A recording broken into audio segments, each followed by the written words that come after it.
اعوذ باللہ من الشیطان الرجیم بسم اللہ الرحمن الرحیم ربی ادخلنی مدخل صدق واخرجنی مخرج صدق واجعل لی من لدنک سلطانا نصیرا اللہم صلی علی سیدنا محمد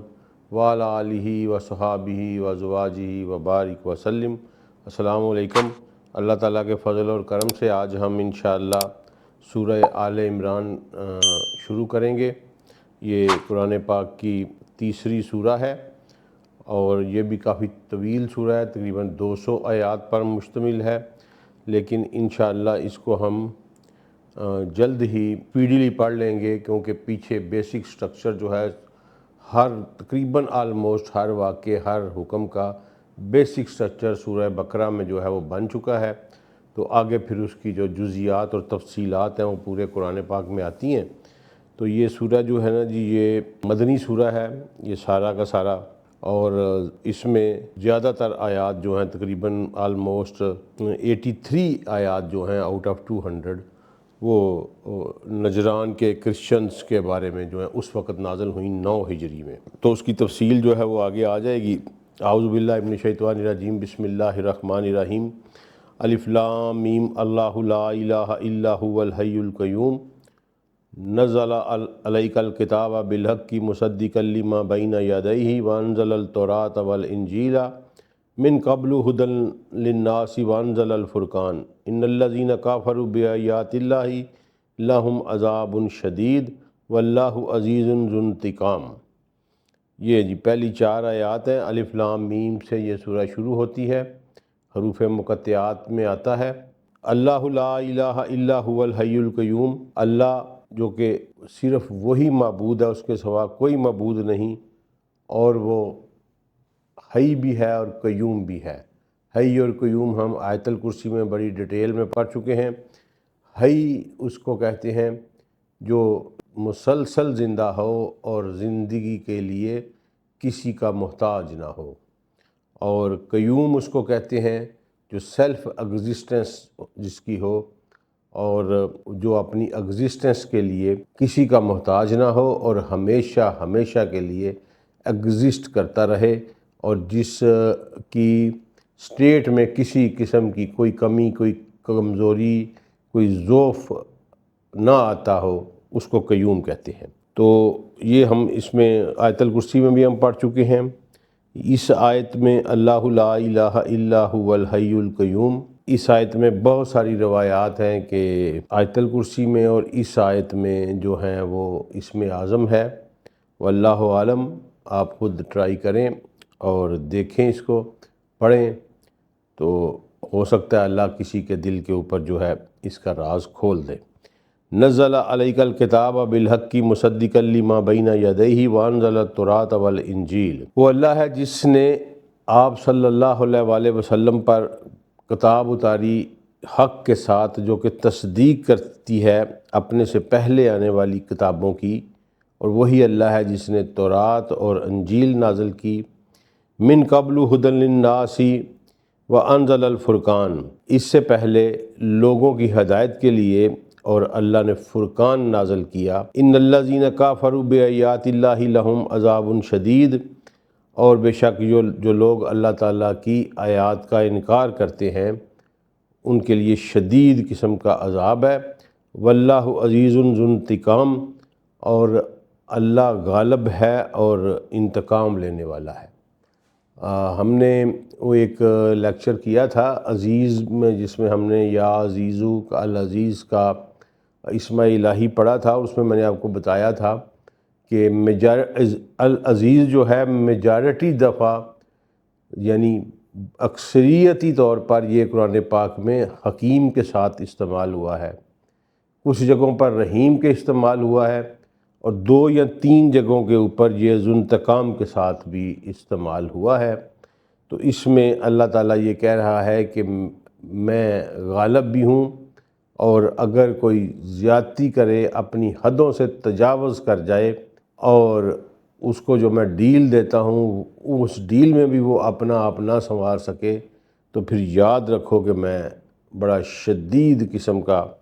انتقام بھی لے سکتا ہوں۔ استغفر اللہ۔ تو یہ یہاں سے یہ سورہ جو مبارکہ جو ہے یہ شروع ہو رہی ہے، اور اس میں تورات اور انجیل پہ مہر لگائی گئی ہے کہ وہ اللہ تعالیٰ کی طرف سے نازل ہوئیں، وہ آسمانی کتابیں ہیں، ہمارا ان کے اوپر پورے کا پورا ایمان ہے کہ وہ بالکل آسمانی کتابیں ہیں، اور انہوں نے اس کے ماننے والوں نے اس میں تحریف کر دی ہوئی ہیں اپنی اوریجنل شیپ میں،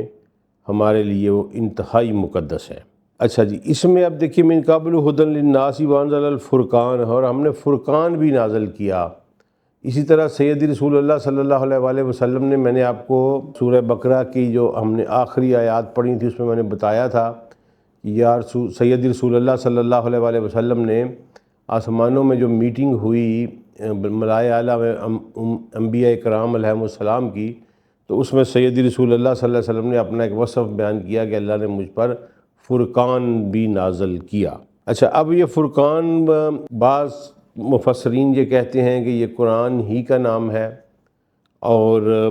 بعض یہ کہتے ہیں کہ فرقان جو ہے یہ قرآن کا نام بھی ہے، اور اس کے علاوہ جو قوانین ہیں ڈیفرنٹ قسم کے جو احادیث کے ذریعے ہم تک پہنچے، ایکچول تو وہ بھی اللہ تعالیٰ کی طرف سے نازل کرتا تھے، تو ان کو بھی فرقان کہا جاتا ہے۔ قوانین کا جو ٹوٹل جو بیان ہے، یعنی فقہ کی جو تعلیم ہے جو سید رسول اللہ صلی اللہ علیہ وسلم نے امت کو دی، کیونکہ آپ کو پتہ ہے کہ جب ان رسول اللہ صلی اللہ علیہ وسلم کو یہ سرٹیفائی کر دیا گیا کہ یہ جب بھی بولتے ہیں وہی سے بولتے ہیں، اپنی خواہش سے یہ کلام ہی نہیں کرتے، تو پھر جو کچھ سید رسول اللہ صلی اللہ علیہ وآلہ وسلم نے دیا وہ اللہ کی طرف سے ہی دیا ہوا سمجھا جائے گا، اور بعض مفسرین کا خیال ہے کہ یہ ان فرقان اس میں بھی شامل ہے۔ تو اینی ہو جو کچھ بھی ہے یہ اللہ تعالیٰ کی طرف سے ہی ہے، اور پھر آگے وہ وعید ہے کہ جن لوگوں نے انکار کر دیا وہ مارے گئے، پھر ان کے لیے کوئی جائے پناہ نہیں ہے، اور اللہ تعالیٰ پھر جو رحیم بھی ہے، جو کریم بھی ہے، جو حکیم بھی ہے، لیکن اس کے باوجود وہ کہتا ہے کہ میں آپ سے ان لوگوں سے جنہوں نے میری آیات کا کفر کیا، میری ذات کو جھٹلا دیا، تو پھر ان کے ساتھ جو ہے وہ میں نبٹ لوں گا۔ یہ جو ایتھیزم آج کل پھیل رہا ہے یہ پرٹیکولرلی اس بارے میں ہے کہ اللہ تعالیٰ نے یہ کہا کہ جنہوں نے انکار کر دیا میری نشانیوں کا، انکار کر دیا میرے وجود کا، ان کے ساتھ پھر میں خود نپٹوں گا۔ اچھا جی، اگلی آیت ہے ان اللہ لا یخفی علیہ شیء فی الارض ولا فی السماء، بے شک اللہ سے زمین اور آسمان کی کوئی چیز جو ہے وہ مخفی نہیں ہے، پوشیدہ نہیں ہے۔ هو الذی یصورکم فی الارحام کیف یشاء لا الہ الا هو العزیز الحکیم، اور وہی اللہ ہے جو تمہاری صورتیں تمہارے ماؤں کے ارحام میں، پیٹ میں، تمہاری ماؤں کے پیٹوں میں اللہ تعالیٰ جس طرح چاہتا ہے تمہاری شکلیں جو ہے وہ بنا دیتا ہے، اور اللہ ہی ہے جو معبود ہے، عبادت کے لائق ہے، کوئی اور اس کے سوا معبود نہیں ہے، اور وہ اللہ غالب ہے اور حکمت والا ہے۔ دیکھیے یہاں پھر آ گیا عزیز کے ساتھ حکیم یوز کیا۔ ایکچول یہ میجارٹی جگہ کے اوپر آپ کو عزیز کے ساتھ حکیم ہی ملے گا۔ اس کی وجہ یہ ہے کہ اللہ تعالیٰ یہ بیان کرتے ہیں کہ یقیناً میں غالب ہوں، میں بہت طاقت والا ہوں، ہر چیز کے اوپر میں باری ہوں، لیکن اس کے باوجود میں حکیم ہوں۔ حکیم اس کو کہتے ہیں جو کہ وزڈم ڈسپلے کرتا ہے، جو کہ proper action at proper time and proper place کے اوپر لیتا ہے۔ یہ ذرا غور سے سنیے گا کہ حکمت یا حکیم اس کو کہتے ہیں کہ proper action, proper time, proper place, proper person کے اوپر لیا جائے تو اس کو حکمت کہتے ہیں۔ بعض اوقات خاموش رہنے میں حکمت ہوتی ہے، بعض اوقات سمجھ لیں کہ ڈرانے میں حکمت ہوتی ہے، اور بعض اوقات مارنے سے سر قلم کرنے میں بھی حکمت ہوتی ہے۔ وہ موقع اور مناسبت کے ساتھ جو فیصلے کرتا ہے، یعنی right time, right place, right action at right person,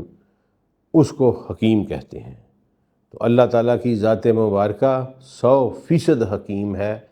اور یہ غلبے کے ساتھ کیوں استعمال ہوا ہے کہ یہ اللہ نے واضح کیا ہے کہ اگر میں کبھی دیکھوں کہ میں کہیں صرف نظر کر رہا ہوں تو یہ نہ سمجھ لینا کہ میں ظالموں کے ساتھ ہو گیا ہوں یا میں مداخلت نہیں کر رہا۔ وہ اللہ تعالیٰ کہتا ہے کہ اگر کہیں دیکھو تو پھر انتظار کرو، میری حکمت ہوگی اس میں، اور میں پھر خود ہی اس کو ٹیک آن کروں گا، کیونکہ میں ہی غالب ہوں، عزیز میں ہی ہوں، میرا ہی غلبہ ہے۔ اور عزیز میں نے پڑھاتے ہوئے آپ کو بتایا تھا کہ وہ غلبہ جو اپنے مغلوب کو عزت بخشے، جس کے سامنے مغلوب ہونا باعث عزت کا باعث ہو، اس کو عزیز کہتے ہیں، اس غلبے کو عزیز کا غلبہ کہتے ہیں۔ جس میں توہین ہو وہ عزیز نہیں ہوتا، وہ عزیز والا غلبہ نہیں ہوتا۔ عزیز کہتے ہی اس کو ہے جو اپنے مغلوب کو بہت ساری عزتوں سے نوازتا ہے، اس کو عزیز کہتے ہیں۔ اچھا جی، اب یہ بڑی امپورٹنٹ آیت ہے، هو الذی انزل علیک الکتاب منہ آیات محکمات ہن ام الکتاب واخر متشابہات۔ وہی اللہ ہے جس نے کتاب آپ کے اوپر نازل کی یا محمد صلی اللہ علیہ وآلہ وسلم، منہ آیات محکمات، جس میں کچھ محکم آیات ہیں، ہن ام الکتاب، اور وہی کتاب کی ماں ہے، یعنی وہی کتاب کا اصل ہے، وہی کتاب کا حاصل ہے۔ وَأُخَرُ، اور کچھ جو ہیں متشابہات ہیں۔ اچھا جی، یہ اب دیکھتے ہیں کہ متشابہات کس کو کہتے ہیں۔ فَأَمَّا الَّذِينَ فِي قُلُوبِهِمْ زَيْغٌ فَيَتَّبِعُونَ مَا تَشَابَهَ مِنْهُ ابْتِغَاءَ الْفِتْنَةِ وَابْتِغَاءَ تَأْوِيلِهِ وَمَا يَعْلَمُ تَأْوِيلَهُ إِلَّا اللَّهُ وَالرَّاسِخُونَ فِي الْعِلْمِ يَقُولُونَ آمَنَّا بِهِ كُلٌّ مِّنْ عِندِ رَبِّنَا وَمَا يَذَكَّرُ إِلَّا أُولُو الْأَلْبَابِ۔ یہ بہت لمبی آیت ہے جی، کہ یہ شروع ہوتی ہے کہ وہی اللہ ہے جو اس نے آپ صلی اللہ علیہ وآلہ وسلم پر کتاب نازل کی، جس میں کچھ آیات جو ہیں وہ محکمات ہیں، محکم ہیں، اور وہی اصل میں ہن ام الکتاب، وہی اصل میں کتاب کی جڑ ہیں، اصل ہیں، کتاب کی ماں ہیں، اور کچھ اس میں متشابہات ہیں، اور وہ لوگ جن کے دلوں میں کجی ہوتی ہے، جن کے دل ٹیڑھے ہو چکے ہیں، وہ اس کی متشابہ آیات کے متشابہات کے پیچھے لگ جاتے ہیں، فتنے کی طلب اور ان کی مراد کی جستجو کے لیے۔ یعنی وہ اللہ نے کہا کہ جن کے لوگوں میں ٹیڑھ ہے وہ متشابہات کی طرح طرح کی طویلیں شروع کر دیتے ہیں، اس کے پیچھے چل پڑتے ہیں اور فتنہ میں پڑ جاتے ہیں اس کی طویل کرتے کرتے، کیونکہ اللہ نے کہا وَمَا يَعْلَمُ تَأْوِيلَهُ إِلَّا اللَّهُ، اللہ کے علاوہ ان آیات کی طویل کو کوئی نہیں جانتا۔ اچھا، یہاں تھوڑا سا رک کے میں آپ کو سمجھانا چاہتا ہوں کہ یہ متشابہات ہے، ٹھیک ہے، یہ لفظ ہے متشابہہ، ایک لفظ ہے مشتبہ، یہ دونوں الفاظ میں فرق ہے۔ متشابہات وہ آیات ہیں جو سیملر ہیں، یعنی سمجھ لیں تشبیہ دی گئی ہے، جس کو سمجھانے کے لیے تشبیہ دی گئی۔ یہ قطعی طور پر مشتبہ نہیں ہے، کیونکہ متشابہات کا مطلب ہے کمپیریزن کے لیے سملیرٹی کریٹ کرنا، اور مشتبہ جو ہے وہ مشکوک اور ڈوبیس سمجھ لیں اور قسم کی ہوتی ہیں۔ تو قرآن پاک میں کوئی مشتبہ چیز نہیں ہے۔ متشابہات، ان دونوں الفاظ کو مکس نہیں کرنا آپ نے۔ متشابہات میں آپ کو سمجھایا دیتا ہوں کہ متشابہات جو ہیں وہ یہ ہیں کہ اللہ نے سمجھانے کے لیے کسی چیز کی سملیرٹی کریٹ کی ہے۔ فار ایگزامپل کہ اللہ نے کہا کہ جنت میں سیب ہوں گے، انار ہوں گے، انگور ہوں گے، تو وہ اللہ قطعی، بالکل قطعی بات ہے کہ وہ دنیا کے پھل سے انتہائی مختلف پھل ہوگا، لیکن اللہ نے دنیا میں سمجھانے کے لیے شبیہ اختیار کی، تمثیل کے ذریعے سے سمجھایا۔ اس کو متشابہات کہتے ہیں۔ پتہ نہیں انہوں نے اس کو اتنا کمپلیکس کیوں کر دیا ہوا ہے۔ اسی طرح اللہ کریم نے کہا کہ جب یہ درخت کے نیچے بیعت کر رہے تھے آپ کے ہاتھ پر، تو دراصل یہ اللہ کے ہاتھ پر بیعت کر رہے تھے۔ تو یہ اللہ کا ہاتھ کس طرح کا ہے، کیسا ہے، اس کے پیچھے جو لوگ پڑ جاتے ہیں وہی پڑھتے ہیں جن کے دلوں میں ٹیڑھ ہوتا ہے۔ یہ اللہ نے شبیہ دی، اللہ نے سمجھانے کی غرض سے کہا۔ اللہ کا ہاتھ پتہ نہیں کس طرح کا ہے، ہم بالکل قطعی طور پر نہیں جانتے، نہ ہی ہم کبھی پہنچ سکتے ہیں اللہ تعالیٰ کی جو بھی حقیقت ہے اس کے اوپر۔ لہٰذا جو لوگ اس کی تعویل کرتے ہیں، اسی طرح اللہ نے کہا کہ استوا علی العرش جو ہے وہ اس کو بھی تشبیہیں دینا شروع ہو جاتے ہیں، جی وہ بیٹھا ہوا ہے، وہ کہتے ہیں کھڑا ہوا ہے۔ تو یہ جن کے دلوں میں ٹیڑھ ہے وہ ان آیات کے پیچھے لگتے ہیں۔ دوستو اس کے علاوہ اس میں کوئی کمپلیکسٹی نہیں ہے۔ اللہ تعالیٰ کہتا ہے کہ یہ جو تم طویلیں کرتے ہو، اس کی ساری طویلیں جو ہیں، جو متشابہات ہیں، اس کی ساری طویلیں جو ہیں وہ اللہ جانتا ہے، اللہ کے علاوہ کوئی ان طویلوں کو نہیں جانتا۔ اور وَالرَّاسِخُونَ فِي الْعِلْمِ، اور جو لوگ علم میں راسخ ہوئے ہوتے ہیں وہ یہ کہتے ہیں ہم ان پر ایمان لے آئے، کُلُّ مِنْ عِنْدِ رَبِّنَا، یہ سب کچھ ہمارے رب کی طرف سے ہی تو ہے۔ اور وَمَا يَذَكَّرُ إِلَّا أُولُو الْأَلْبَابِ، اور اللہ سے تو صرف عقل والے ہی جو ہیں وہ نصیحت حاصل کرتے ہیں، وہ ڈرتے ہیں اللہ سے۔ اچھا، اس میں آپ دیکھیے گا کہ متشابہات کی 2-3 میں نے آپ کو مثالیں دے دیں، اور اسی طرح بہت ساری قرآن پاک کی آیات ہیں، مثلاً کہ اگر کسی جگہ پہ اللہ نے قسم کھائی ہے کسی چیز کی، تو ہمیں نہیں پتہ کہ اس قسم کھانے میں کیا راز ہے اللہ تعالیٰ کا۔ اس کی تعویل ہم کرنے بیٹھ جائیں کہ جناب اس وجہ سے قسم کھائی ہے، اس وجہ سے قسم کھائی ہے۔ جس طرح کہ کچھ لوگوں نے طویلیں کی قسموں کی اور اپنے ٹرانسلیٹرز میں لکھ دیا کہ جی یہ بطور شہادت پیش کیا گیا اس لیے قسم، اور بھائی نہیں، ہمیں پتہ ہی نہیں اللہ نے کیوں قسم کھائی ہے۔ یہ وہ متشابہات ہیں، اس میں کوئی کمپلیکسٹی نہیں ہے، کیونکہ مشتبہ کوئی نہیں ہے آیت قرآن پاک میں، کوئی مشتبہ آیت، کوئی مشکوک، کوئی ڈوبیس، کیونکہ پہلا قرآن کا آغاز ہوا تھا کہ لا ریب فی، ٹھیک ہے، کہ اس میں کوئی ریب نہیں ہے۔ میں نے آپ کو ریب کی ڈیفینیشن پہلی قسط میں پہلے دن بتائی تھی کہ ریب کی ڈیفینیشن ہوتی ہے کہ جو discomfort in mind and confusion create ہوتی ہے، اس کو ریب کہتے ہیں۔ تو اللہ نے کہا لا ریب فی، اس میں کوئی ریب نہیں ہے، نہ اس میں ڈسکمفرٹ ہے، نہ اس میں کنفیوژن ہے، ٹھیک ہے، اور نہ ہی اس میں ڈپلیسٹی ہے کسی چیز کی بھی، دوہرا معیار بھی اس میں کوئی نہیں۔ صرف اللہ نے کہا کہ متشابہات ہیں، اور یہ متشابہات سملیرٹیز ہیں، اور تم ان کی اصلیت جو ہے وہ نہیں سمجھ سکتے، باقی اس میں کوئی ایسی بات نہیں ہے۔ اس کے اوپر قطعی طور پر تبع آزمائی نہیں کرنی چاہیے۔ سید رسول اللہ صلی اللہ علیہ وسلم نے بڑی سختی سے منع فرمایا ہے، قرآن پاک پہ تبع آزمائی نہیں کرنی چاہیے، بلکہ جو راسخون فی العلم کے لوگ ہیں ان کا ایک کریکٹرسٹک یہ بھی بیان کیا گیا ہے کہ وہ جو جانتے ہیں اس پہ عمل کرتے ہیں، جو نہیں جان سکتے اس کو کسی جاننے والے کی طرف لٹا دیتے ہیں۔ قرآن میں آپ کو بتاتا ہوتا ہوں کہ ایک ڈائنامک کتاب ہے۔ قرآن ایک رسول اللہ صلی اللہ علیہ وآلہ وسلم کا زندہ معجزہ ہے۔ قرآن میرے اللہ کا اس خالق کائنات کا ڈائریکٹ خطاب ہے، لہٰذا اس کے میننگ، یہ اپنے میننگ، اپنی تفسیرات، اپنی طویلیں ہر زمانے پر اس کی ضرورت اور اس کی مائنڈ اپلیکیشن اور ان کی طلب کے مطابق کھولتا رہتا ہے۔ یہ سٹیٹک علم نہیں ہے، اس لیے اللہ نے کہا کہ جو متشابہات ہیں تم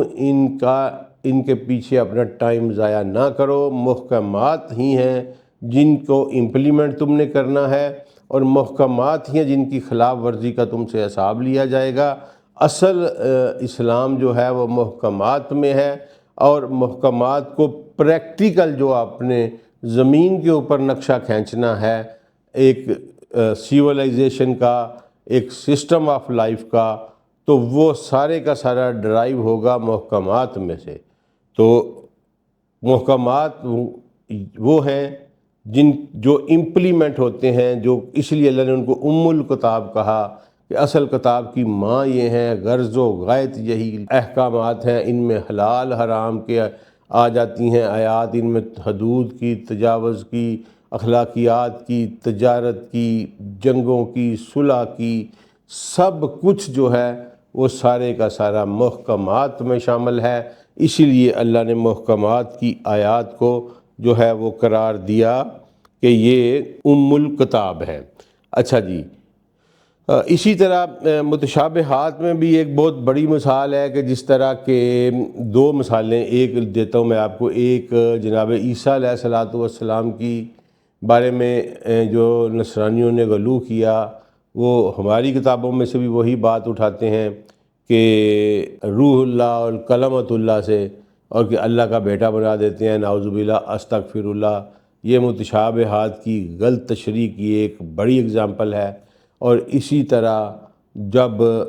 جناب مولا علی علیہ السلام نے صفین کے مقام پر جب لشکر شام جو تھا وہ شکست کھانے لگا، تو انہوں نے اپنے نیزوں کے اوپر قرآن پاک اوپر اٹھا دیے۔ تو مولا علی جو بھی حالات تھے، مولا علی علیہ السلام نے وہاں یہ اس بات پہ صلح ہوئی کہ قرآن کو حکم بنا لیتے ہیں۔ تو ایک گروہ جو تھا وہ علیحدہ ہوا قرآن کی غلط تعویل کرنے کی بنیاد کے اوپر،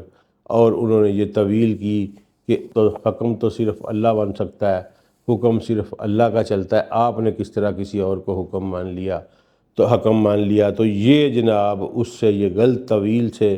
پھر یہ فرقہ بنا۔ یہ پہلا فرقہ تھا اسلام میں جو مین سٹریم سے علیحدہ ہوا، اور جن کو خوارج کہا جاتا ہے۔ اور اس کے بعد پھر قدریہ کا فرقہ بنا، اور وہ بھی قرآن پاک کی غلط تعویلوں کے اوپر ہی بیس کرتا تھا۔ قدریہ کے بعد پھر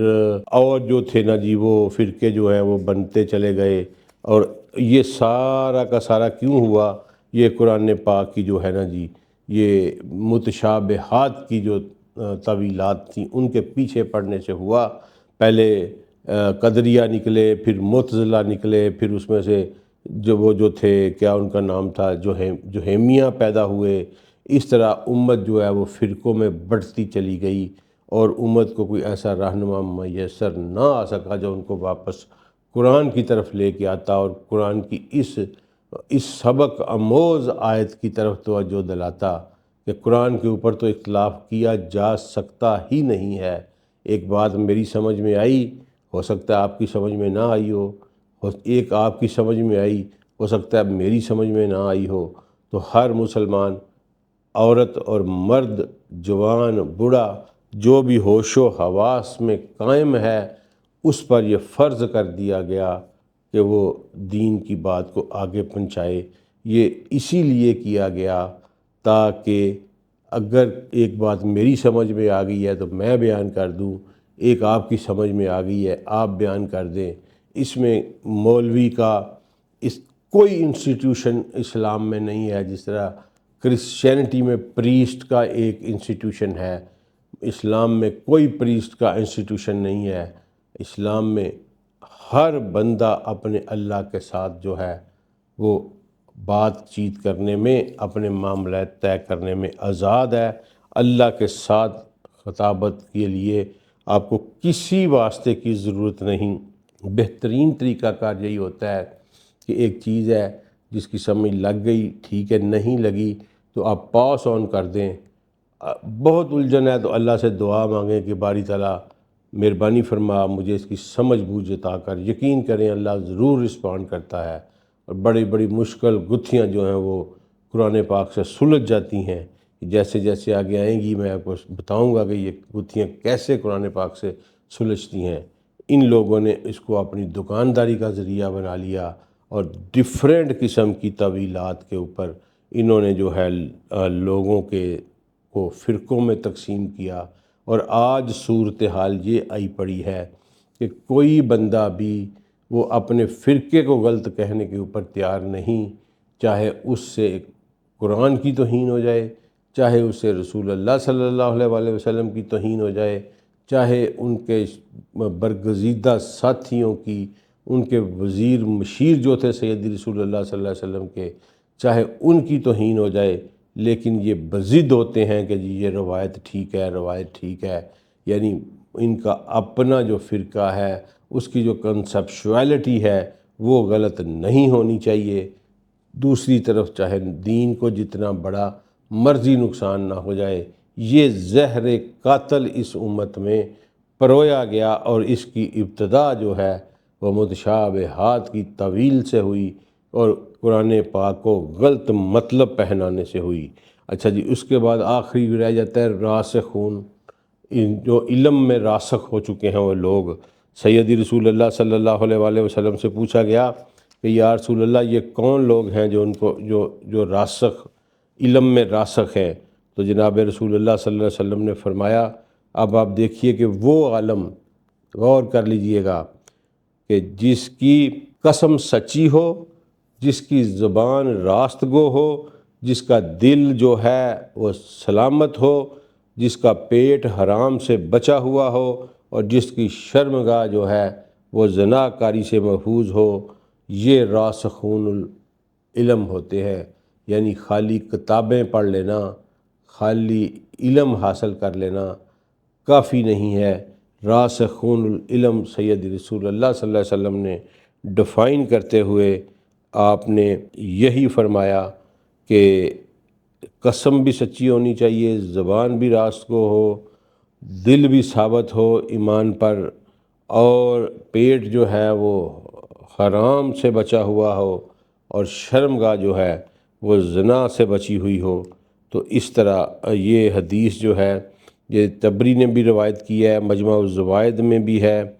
اور بھی بہت سارے مقامات پر جو ہے نا جی وہ اس طرح کی حدیث آئی ہے کہ راسخون العلم والے کون ہوتے ہیں۔ اچھا، اس کے علاوہ پھر یہ جو اس میں آ گئی بات کہ پہلے کہ جی دل جو ہے نا وہ ثابت ہو، وہ ثابت دل کیا ہے؟ سیدی رسول اللہ صلی اللہ علیہ وسلم دعا مانگا کرتے تھے، ہم سب بھی دعا میں بھی مانگنی چاہیے، آپ سب بھی دعا مانگیا کریں یہ اپنی نماز کے بعد کہ یا مقلب القلوب ثبت قلبی علی دینک۔ یہ بہت شاندار اور بہت مضبوط دعا ہے، جس سے آخر اس دنیا سے ایکچول دوستو اس طرح نکل کے جانا ہے کہ یہ جو کچھ ایمان اس دنیا میں سمیٹا ہے وہ ساتھ لے کر جائیں، وہ جان نکلتے وقت اس پہ ثابت قدم رہیں، کسی حملے کا آؤٹر اور انر کسی حملے کا شکار نہ ہوں، کسی مصیبت کی وجہ سے فرسٹریٹ ہو کہ کوئی کفریہ بات منہ سے نہ نکل جائے اور ساتھ اجل کا افسر جو ہے وہ آپ کے سر پہ کھڑا ہوا ہو۔ میرے دوستو، اس لیے رسول اللہ صلی اللہ علیہ وسلم نے اپنی قوم کی تربیت فرمائی، اور یا مقلب القلوب ثبت قلبی علی دینک، یا مقلب القلوب ثبت قلبی علی دینک، یا مقلب القلوب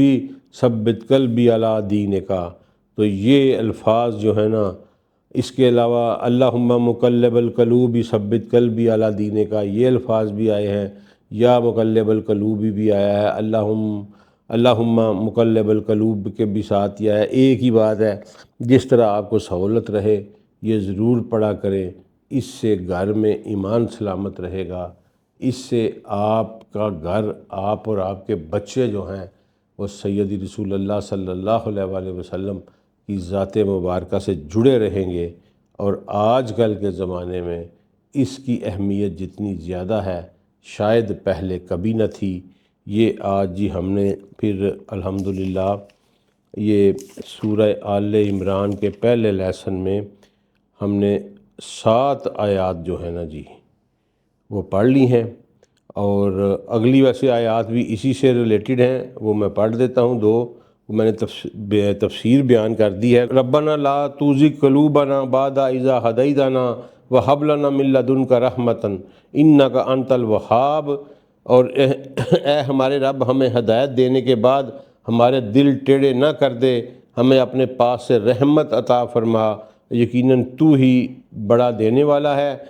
ربنا یہ ہم نے بتا دیا کہ یہ ثابت قلبی اعلیٰ دین کا ملت دن کا رحمتاً اپنی طرف سے ہمیں رحمت میں لے لے۔ اور آپ کو پتہ ہے رحمت کی فزیکل جو شیپ ہے، جو رحمت کی مجسم شیپ ہے، رحمت جس کو ہم ٹچ کر کے یہ فیل کر سکتے ہیں،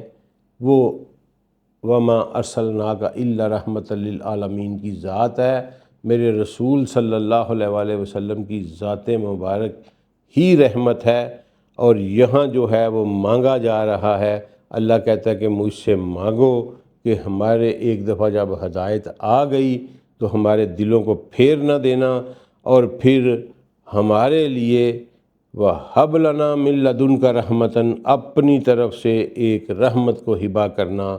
اِنَّكَ أَنْتَ الْوَهَّابُ بے شک تو دعاؤں کا سننے والا ہے، تو دینے والا ہے۔ ربنا انک جامع الناس لیوم لا ریب فیہ ان اللہ لا یخلف المیعاد۔ اور اے ہمارے رب، یقیناً آپ ایک دن تمام لوگوں کو اکٹھا کرنے والے ہیں، اور اس میں کسی قسم کا کوئی شک نہیں ہے، اور بے شک اللہ اپنے وعدوں کے خلاف نہیں کرتا۔ یہ اس میں ان ادر ورڈ جو ہے یہ کہا گیا ہے کہ جو راسخون فی العلم ہوتے ہیں وہ یہ کہتے ہیں کہ ہم نے مانا اور ہم نے تسلیم کر لیا، اور وہ پھر کہتے ہیں کہ اے اللہ ہمارے دلوں کو اس پہ ثابت قدم رکھ، اور اپنی طرف سے ہمیں رحمت عطا فرما، یعنی محمد مصطفیٰ صلی اللہ علیہ وآلہ وسلم کا قرب نصیب فرما، اور بے شک تو دینے والا ہے۔ اور اسی طرح پھر اے اللہ ہمیں یقین ہے، یقین کی آخری حدوں تک یقین ہے کہ تو ایک دن سب انسانوں کو اکٹھا کرے گا، اس میں کوئی شک نہیں۔ بے شک تو اپنے وعدوں کے خلاف نہیں کرتا۔ یہ جناب 9 آیات ہو گئیں آج۔ السلام علیکم ورحمۃ اللہ وبرکاتہ۔